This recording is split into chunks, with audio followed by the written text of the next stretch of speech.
Miarabantsika rehetra manaraka ny fampahalalam-baovao eto amin'ny lieu défi Madagascar izao hariva izao. Pezin'ny politika avy hatrany no isantarantsika amin'ny vaovao.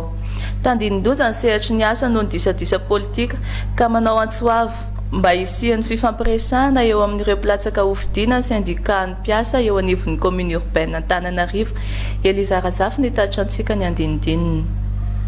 Manoloana ny toetra raha misy eto amin'ny firenentsika dia nanao fanambarana androany ny filohan'ny syndicat autonome de la commune urbaine d'Antananarivo mahakasika ny fifidianana fa tandin-doza ny sehatry ny asa noho tsy fifanakaloza-kevitra sy ny disadisa eo amin'ny samy mpanao politika izay mampifanandra ireo mpirotsaka hofidiana ao amin'ny filoham-pirenena. Noho izany dia niraisin'ny syndicat ho andraikitra ny manao antsoavo mba hisian'ny fifampiresahana eo amin'ireo mpilatsaka hofidiana ireo mba hatongavana amin'ny fifidianana mirindra.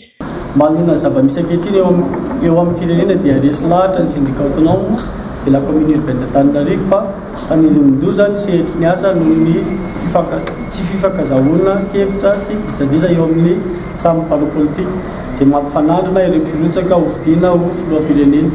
Noho izany dia raisin'ny syndicat ho andraikitra ny manao antsoavo mba hisian'ny fampiresahana eo amin'ireo mpilatsaka hofidiana ireo mba hatongavana amin'ny fifidianana mirindra lamma alosy mandritra ary aoriana ka eken'ny rehetra ny valiny.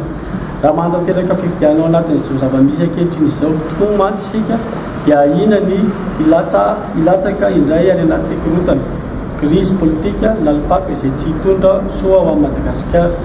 Noho izany ny syndicat autonome de la commune urbaine d'Antananarivo izay tsy manana tanjona politika fa mijoro kosa ho mpiantoka ny fampandehanana raha eto amin'ny tanàna Antananarivo dia miantso amin'ny anaran'ny mpiasa malagasy ireo mpilatsaka hofidiana ho filoham-pirenena ireo ifanatona, ifampiresaka, ifandinika mba hikatsahana izay vahaolana tokony ho raisina alohan'ny irisona amin'ny fifidianana izay tokony ho tanterahana ao anatin'ny fitonena tanteraka. Trangam-piarahamonina no anizantsika amin'ny vaovao.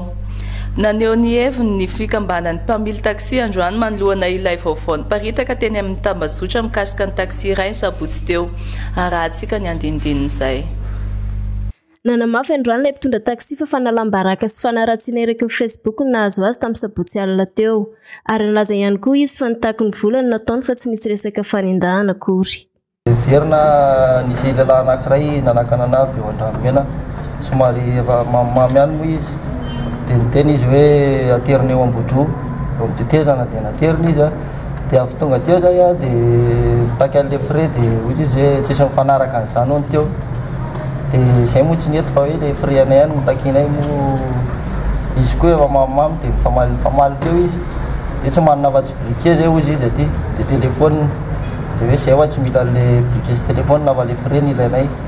Dia avy eo izy sakitsaoka sady niantso vonjy eo dia moa nitazominay moa izy dia voaka daholo ny olona manodidina nahita an'ilay izy dia nihaino ny fofotokany teo dia tsy nirarahin'ilay olona izy moa zany fa dia famaly teo fotsiny izay dia izy tsy nentina tany amin'ny polisy moa izy koa tsy nentina akany an-trano niakan'ilay voly dia teo moa zany nentin'ilay zavatra hoe lasa hoe mpanendaka izay dia avy eo izy tsy nirarahinay teo dia ndao andeha zany fa efa tsisy ninina azo atao amin'io zany aleo izy hoe efa ndao andeha dia niapitsiny moa zany nanao Facebook zay dia nahita an'ilay izy tao hoe mpanendaka sy ny anina dia hoe efa nanatitra plainte teny amin'ny sizy manarina izy dia maraina iny zay lakany ny arivany iny dia tonga tao zay dia hoe tsisy an'izany akory ny ao izy dia androany zay zay avy teny dia zareo moa teny fa tsy ohatra ny nakasary an'ilay modely tao ohatrany nataony dia niverina ary zareo izay zay ilay izy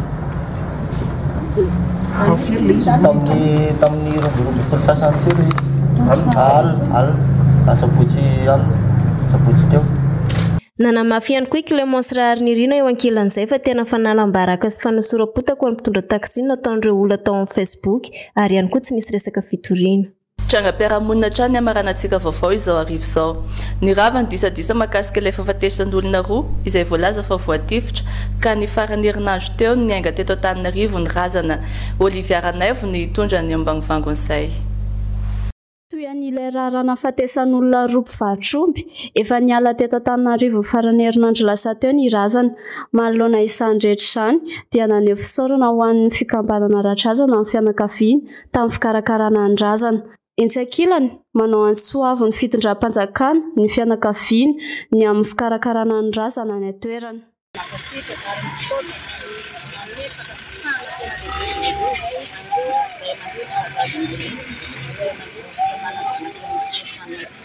Ary mbola manao antsoavana izy ireo mba hanampy anay amin'ny fitakiana ny fomba-drazana ny hoe mafaray mankasitraka ny lehibe fitaovam-panjakana sy lehibe an-jandarmeria izay na mety ambika izay hitanay mankanakan-drazana na dia tsy nahafapoanay raha zavatra nomeny sy nataony ny lehibe fanjakana izay namonjy zavatra izay dia mba efahafahanay hoe ny déplacement nefa mbola matoky izahay fa izay akaiky izy resaka fanevenana resaka fanaovana ny fasana natanindrazana sy ilay ataloha sarotratra ihany izao hoe andevina izay mbola matoky izahay hoe mbola naraka antso anay naraka anay ihany ny fandaharam-potoana hoe izao fandalana loatra le lehibe an-jandarmeria ireo. Izay ihany koa ny amaranantsika fampahalalam-baovao izao arivo izao misaotra anao nanaraka anay hatramin'ny farany veloma tompoko.